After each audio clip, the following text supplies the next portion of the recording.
When you hear all foolishness like this, some businesses have to close, school affected, police and politicians have to be intervening in a deadly feud that is going on in Porus, Manchester. A father is reported to be gripped by fear after hearing that his name is on a death list following the murder of two men, which has increased tension and forced several businesses in Porus to close their doors. Councillor Claudia Morant Baker, Jamaica Labour Party Porus Division, said the father expressed to her the horror he is facing. "A gentleman called me," she said.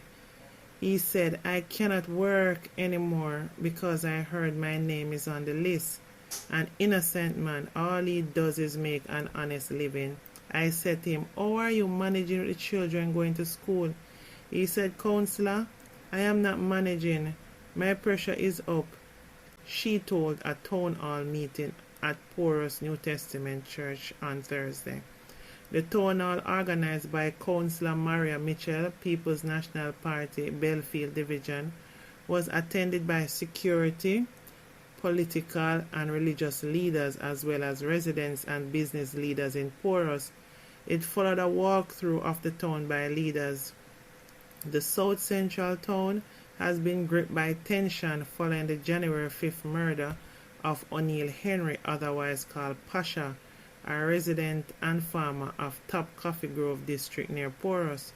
A police report said about 9:30 p.m. Henry was among patrons at a bar in Porus when gunmen opened fire and hitting him multiple times.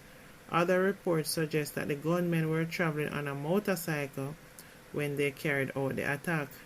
Crime officer for Manchester, Deputy Superintendent of Police Dennis Simpson, said Henry's killing is being probed as a reprisal attack for the December 21st murder of Orlando Powell, otherwise called Kemar Saddam or Pressure.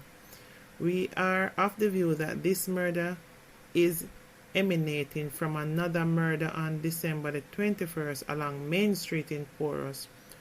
We are not where we want to be yet because we haven't made any arrests so far, but the investigations are encouraging. We are anticipating some good news before long," Simpson said, while calling on residents to assist the police in the probe. When asked if the police were aware of a death list, Simpson said, "We heard of this death list ourselves. I cannot confirm if it is real, but we heard of this list. We heard it is coming out of a particular institution, prison. There are some works in progress to confirm if there is such a list," he said. Unconfirmed reports suggest that an inmate is the creator of the death list. It is believed that a relative of the inmate was murdered, triggering the tension in the area. Morant Baker and Mitchell call on residents to be vigilant and report suspicious people and activities to the police so as to stem further bloodshed. It is killing directly and it is killing indirectly, because if you can't feed your family when you are willing to work, it will affect you. It can raise your blood pressure. I say to the criminals, think about who you are impacting. It is not just each other, it is the families that are impacted directly, reasoned Morant Baker. What is happening in Porus is unacceptable. Porus is already impacted by many negatives. One of the concerns a business owner pointed to us when the highway opened was what will become of crime, because the town has become a little bit empty. The question is, who is committing the crime? Are they strangers to us? How well do we know them, and what are we doing about it? She asked. Mitchell said several businesses have been closed since the January 5th incident. The shopkeepers, the bar owners, the citizens are in hiding and in fear. We will not allow a few rotten apples or bad apples to tear this community apart. It is very bad. We should never have been in such a place. Everybody in Porus knows each other. The creation of a death list is serious. We must hold each other and our family members accountable. The businesses and business people are telling me that people who used to come to Porus to shop from Scott's Pass are not coming up to Porus. People from Coffee Grove Street don't want to leave their homes, he said. We have two communities at odds because of misguided young people. Scott's Pass and Coffee Grove seem to be at loggerheads. The young people there were two murders. Let us try not to have any other murders, added Mitchell. He said interventions are ongoing in schools following concerns that the feud is affecting students. Less students are going to the primary school and the high schools in Porus since the two murders because it has reached the schools. It is a serious matter. We hear that students are threatening each other at school, he said. He said follow-up community meetings are to be held in Coffee Grove and Scott's Pass, both in close proximity to Porus.